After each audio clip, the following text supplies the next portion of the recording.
What if the man who saved you on the worst night of your life wasn't a hero at all, but the most feared Mafia boss in New York? On her 27th birthday, Claire thought she was dying alone until Adrien Moretti claimed her as his wife in front of a rival who wanted him dead. From that moment, her world spun into danger, lies, and a choice she'd never expected to make. Stay until the end, because the truth about why he chose her will leave you speechless.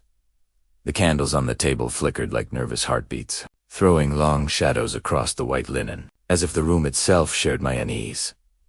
Lorona, the kind of Italian restaurant where power whispered through the marble floors, was filled with couples, business elites, and families celebrating milestones.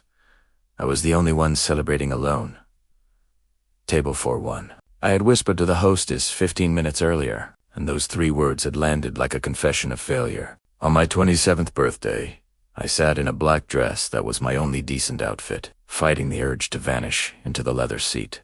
The wine glass in front of me cost nearly half a day's pay, and every sip burned like regret. The waiter appeared to plight. Too neutral, but I heard what he didn't say. She's been stood up. No one's coming. My smile faltered. Just a check, please. I tried to convince myself this dinner had been a small rebellion. A moment for me, and no one else. But the truth was cruel. I couldn't escape the image of my daughter, Sophie, back home in our cramped apartment, watched by kind Mrs. Thompson, eating pizza on paper plates while her mother wasted money, pretending to belong here. For Sophie, I worked 2 jobs. Days at Harbour Point Insurance, nights waitressing at the Silver Swan. And still, it was never enough. Ballet lessons denied. Dental bills unpaid. Her shoes were always secondhand. Her smile always brighter than the life I could give her.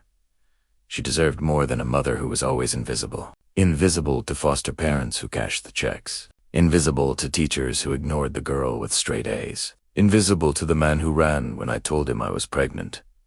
I stared down at my half-eaten pasta. When the atmosphere shifted like a storm rolling in, conversations died. Glasses still mid. The hum of the restaurant collapsed into silence as 3 black SUVs pulled up outside the windows. Dot men in tailored suits spilled out, eyes sweeping the street with a soldier's precision. Then he appeared, tall, broad shoulders draped in a charcoal suit that probably cost more than my yearly rent. Dark hair, perfectly styled. A jaw that looked cut from stone, shadowed by stubble, calculated to look effortless. His presence bent the air itself. The kind of gravity that pulled every gaze, mine included. Mr. Moretti, the Metti stammered, almost bowing as he rushed forward. Your usual table is ready. Adrien Moretti. The name stirred faint recognition. Headlines I'd glimpsed but never read. Whispers of wealth and power. Businessman, politician, or something darker. I forced my gaze down, desperate not to be seen. Men like him lived in galaxies, far from women like me. Drawing the attention of powerful men never ended well. I reached for my purse, ready to leave, when a deep voice stopped me cold. The lady will be joining me tonight. My hand froze mid-motion. I looked up, heart hammering, and found him standing at my table. Up close, he was even more dangerous. His espresso dark eyes studied me with unnerving intensity. The waiter appeared instantly, as if pulled by invisible strings. A bottle of the 1982 Brunello. Adrien ordered, never breaking eye contact with me. In privacy, the staff scattered. The other diners turned away, suddenly fascinated by their plates. My throat tightened. I think you've made a mistake, I whispered. He lowered himself into the chair across from me, his movements precise, predatory. Then he leaned in, close enough for me to smell cologne laced with something darker. No mistake, he murmured. Tonight, Claire Bennett, you're my wife. The world tilted, my napkin bunched under my white-knuckled grip. I don't even know you. You don't need to. All you need to do is smile like you've loved me for years. I tried to stand, but his men, 2 shadows in identical suits, were already stationed by the doors. My pulse thundered in my ears. I have a daughter, Sophie. Adrien interrupted smoothly. My blood froze. She's with Mrs. Thompson in apartment 3C. Pepperoni pizza, no mushrooms. Cartoons on the old television until 9. My spine went cold. How did he know? His gaze never wavered. I make it my business to know. Then, like he was peeling back my life, piece by piece, he spoke. You're 27 today. You work at Harbor Point by day. The Silver Swan by night. Rent, overdue. Allowance, B. Sophie needs dental work you can't afford. Each fact hit like a blow, stripping me bare until I couldn't breathe. Are you threatening me? His lips curved. Not in kindness, but in something sharper. If I were threatening you, you wouldn't need to ask. The wine arrived, trembling hands setting down the vintage bottle as though it were an offering. Adrian raised his glass to new beginnings. I didn't touch mine. What do you want from me? For now, to eat your dinner, to drink your wine, to convince a man watching us that you are my beloved wife. His eyes flicked toward the entrance. The difference between us leaving here alive or dead depends on how well you can play the part. My heart slammed against my ribs. I can't.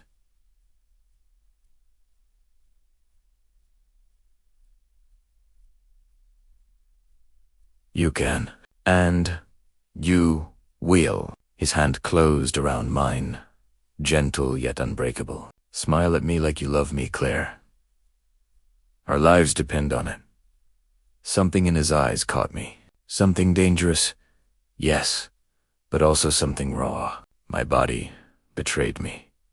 A smile curved my lips, shaky but real under the heat of his gaze. There she is, Adrien whispered, satisfaction dark in his tone. My beautiful wife. A new man approached, loud and brash, his laugh jarring against the charred silence. He clapped Adrien on the shoulder, then his eyes slid over me like a predator spotting prey. I-E-N. You never told me about this lovely wife of yours. Before I could flinch away, Adrian's arm wrapped around me, pulling me tight against his side. His thumb brushed across my bare ring finger, deliberate and possessive. My wife values her privacy, Adrien said softly, but his voice carried a warning sharp as glass. The other man smirked, leaning closer. Can't she speak for herself? What's your name? Beautiful. I felt Adrien tense. The predator coiled the strike. My instinct screamed, but not to save myself. To protect this dangerous man who had just claimed me. Alessandra, I said, my voice dropping into something sultry, foreign, even to my own ears. But only my husband calls me that. Adrian's gaze snapped to mine, something dark and possessive igniting there. His hand tightened on me, and for the first time that night, I felt a shiver of power in my fear, because the game had only just begun. The moment I called myself Alessandra instead of Claire, the air between us shifted. Adrian's grip on my hand tightened as if he hadn't expected me to play along so quickly, but his approving smirk never faltered. The rival standing in front of us, whose name I would soon learn, was Victor Romano. He watched me with a kind of interest that made my stomach twist. His eyes were sharp, predatory, the kind that lingered too long on a woman like she was just another possession to be bought or broken. Adrian's voice cut through the tension, calm but edged with steel. Careful, Victor. My wife doesn't take kindly to strange men circling too close. Victor chuckled, though the sound was hollow. Why? Since when do you tie yourself down, Moretti? You were never the type. I felt Adrian's hand brush across the small of my back, in a gesture that seemed tender to outsiders, but was loaded with warning. Times change, and some things are worth protecting. Victor's smirk sharpened. We'll see how long you can protect her. He tipped his glass toward me before walking away, his men trailing behind him. Only when the tension released like a noose loosening did I realize my hands were trembling. Adrian's gaze, locked on mine. Jew did. Well, better than I expected. My voice came out raw. What just happened? You survived your first test. I sighed simply as if that explained anything. Then, leaning closer, his words cut through me. Victor is dangerous. He's been circling my business for years, waiting for a weakness. Tonight I showed him I have none, because he thinks you are my strength. I'm not part of your world, I whispered. I don't want to be. You already are, he replied. The second you smiled at me, you stepped into it. That night, I expected him to release me, to let me go back to Sophie, back to our fragile routine. But Adrien had other plans. By the time we left the restaurant, his men were already stationed outside my apartment building. Mrs. Thompson greeted me with worry etched across her face, whispering that 2 men had been watching the building earlier. My blood ran cold. Idrien. Stepped in smoothly. Claire and Sophie will be staying with me until it's safe. I never agreed, I began, but he silenced me with a look. If you walk back into that apartment tonight, Victor will make sure you don't walk out again. Is that the kind of risk you're willing to take with Sophie sleeping inside? His words hit me harder than I wanted to admit, because the truth was, I had no choice. By the time dawn broke, Sophie and I were inside a sprawling mansion by Lake Tahoe. Glass walls caught the morning light, the water stretching out beyond us like a mirror of secrets. Sophie was dazzled, wide-eyed as she wandered the halls, but I couldn't relax. Every corner screamed money, power, danger. Drien introduced us to Isabella, his younger sister, who studied me with sharp, skeptical eyes. So, this is the wife I've never heard about, she asked, coolly. She's under my protection, Adrien said, his tone final. But Isabella wasn't convinced. I could feel it in her gaze, the suspicion, the test. That first morning, Adrien left for a meeting, and Isabella cornered me in the kitchen. Do you even understand what kind of man you've tied yourself to? Do you know what it means to wear his name? I held her stare, though fear burned in my chest. I didn't ask for any of this. No, Isabella said softly, almost pitying, but he doesn't do anything without reason. If you're here, it's because he sees you as valuable. And in this world, value always comes with a cost. Later that day, I found Sophie playing by the window, laughing as one of Adrien's men showed her a coin trick. For a moment, she looked lighter, safer than she had in weeks. That sight pierced me in ways I couldn't explain. How could a man so dangerous provide more safety in a day than I had managed in years? But the illusion didn't last. That evening, Adrien's men swept through the house, searching. When I asked what was happening, Adrien held up a tiny black device, no bigger than a button. A microphone, he said, voice sharp with anger. Hidden in your daughter's toy. My stomach dropped. Sophie's toy. Are you saying Victor's people got close enough to plant it? Which means this house isn't just a home anymore. It's a battlefield. That night, I lay awake in the guest room. Sophie curled beside me, her small hand clutching mine. I stared at the ceiling, fear clawing at me. I had walked into a storm without knowing it. Adrien had dragged me into his war. Or maybe fate had shoved me there. Either way, I couldn't go back. When the door opened quietly, I thought it was an intruder, but it was Adrien. He leaned against the frame, shadows cutting across his face. I'll have this place swept again. You and Sophie won't be harmed. I'll make sure of it. His voice was steady, but in that moment, I saw something flicker. Fatigue, maybe even loneliness. I didn't know why, but part of me wanted to believe him. Why me? I whispered. Why not any woman who could play your game?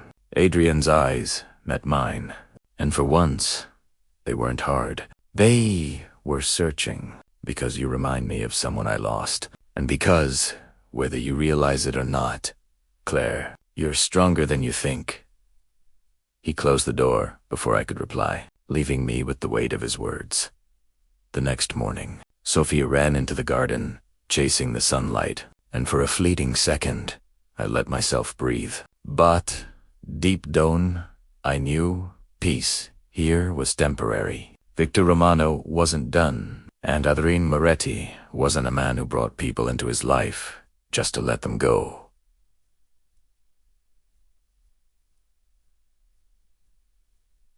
I was in too deep, and the current was only getting stronger. If you discovered a microphone hidden in your child's toy, would you feel safer staying under Adrian's protection? Yes, or no. The days inside Audrey Moretz's mansion blurred into a strange rhythm of safety wrapped in shadows. Guards rotated constantly. Isabella kept a watchful eye, and Adrien vanished for hours, only to return late at night with blood on his knuckles and exhaustion in his eyes. I never asked questions, but the silence between us felt heavier than words. Sophie, on the other hand, seemed to bloom in this world of marble halls and guarded gardens. She smiled more, laughed more, as though the storm outside hadn't touched her. But I knew better. Storms always find their way in. One evening Adrien summoned me to his study. The room smelled faintly of cigars and leather, shelves lined with books that looked more decorative than read. He poured himself a drink, then looked at me as though weighing whether to pour me one. Victor Romano is escalating, he said finally. He's targeting those close to me. That includes you. My pulse quickened. I never asked to be part of this war. No one asks, Adrien replied quietly, but once you're in it, walking away isn't an option. I wanted to argue, to scream that this wasn't fair, but before I could, he set a file down on the desk. My name was printed on the cover. Inside were photographs of Sophie leaving school, Mrs. Thompson unlocking her apartment door, even me walking home late from the Silver Swan. Every angle was documented, every movement tracked. This is how Victor plays, Adrien said, his jaw tight. He finds the cracks and exploits them. But now you're under my roof, under my name. He won't touch you. Something inside me snapped. And what if he does? What if Sophie pays the price for your war? Adrian's eyes hardened. Then I'll burn everything he owns to the ground. His voice was low, dangerous. But beneath it, I heard something else. Fear, not of Victor, of losing us. That night, I couldn't sleep. The file's images haunted me, whispering that no matter how powerful Adrien was, no one could shield us from everything. Around midnight, I slipped into the hall, only to overhear Adrien and Isabella arguing in hushed tones. She's not like the others, Isabella hissed. She doesn't belong here. She belongs with me. Adrien shot back. Victor will come for her whether you approve or not. Or maybe, Isabella countered coldly. You're keeping her because she looks like Elena. The name sliced through me. Elena, his late wife. My chest tightened as I stumbled back toward my room, the pieces falling into place. I wasn't here because of who I was. I was here because of who I resembled. The next day, everything shattered. Adrien left for what he called a meeting, but I knew it was more than that. Hours later, one of his men staggered back to the house with a bullet wound, whispering of an ambush. My heart sank. Adrien hadn't returned. I rushed to Isabella. Where is? Her expression was grim. Victor lured him into a trap. The words struck like a blade. Without thinking, I said, then take me to him. Isabella stared at me as if I were insane. You'd walk into a battlefield? If Adrien dies because of me, then Sophie and I are next. I won't sit here waiting. Perhaps she saw something in my resolve, because an hour later, I was in the back seat of a black SUV, racing through the outskirts of New York. The warehouse loomed ahead, surrounded by men with guns. My fear was a living thing, clawing at my throat. But when I stepped inside, all I saw was Adrien, bloodied, tied to a chair, but still unbroken. Victor Romano paced before him, smiling like a man who thought he had already won. So, this is the great Adrien Moretti, he sneered, and the woman who made you weak. His eyes landed on me, hungry and cruel. Pretty little wife. Did you know he only keeps you around because you look like his ghost? Terum spun. For a heartbeat, I almost crumbled. But then, Adrian's gaze found mine, burning. defiant, pleading for me not to believe it. And in that instant, I realized the truth. Maybe it had started with a resemblance. Maybe I had been his shield, his facade. But somewhere between the wine at La Verona and the sleepless nights in Lake Tahoe, something real had taken root. I lifted my chin, forcing my voice steady. I'm not his ghost, and I'm not his weakness. Victor's smile faltered. That was all the distraction Audrey needed. In one swift, brutal motion, he snapped his restraints, something he must have been working at for hours, and lunged out. Chaos exploded. Gunfire cracked. Men shouted, and Isabella's reinforcements stormed the warehouse.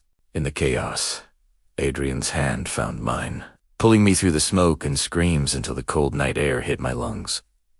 By dawn, Victor Romano was in custody, his empire dismantled. Adrian stood on the balcony of his mansion, bandaged but alive, staring out over Lake Tahoe. I stepped beside him, Sophie asleep upstairs. Safe for now. You could walk away, he said quietly. Now that Victor's gone, you could take Sophie and disappear back into your old life. I studied him, this man who had dragged me into his world of shadows and fire, who had nearly died to protect me, who had forced me to confront my own strength. And if I did, would you let me go? His answer was in his silence, and the way his hand brushed against mine, but didn't dare hold on. And I knew then I wasn't leaving, because somehow, impossibly, this dangerous man had become the safest place I'd ever known. I turned to him. If this is the life we've stepped into, then we face it together. For Sophie, for us. For the first time, Adrien smiled, not the smirk of a mafia boss, not the mask of a powerful man, but something unguarded, human. Welcome home, Claire. And in that moment, against all odds, I believed it. Now, I want to ask you, do you think Claire made the right choice by staying with Adrien? Yes or no? If this story pulled you in, comment the number 100 below and tell me from which country are you watching this story unfold. Don't forget to share it so more people can feel the suspense and emotion you just lived.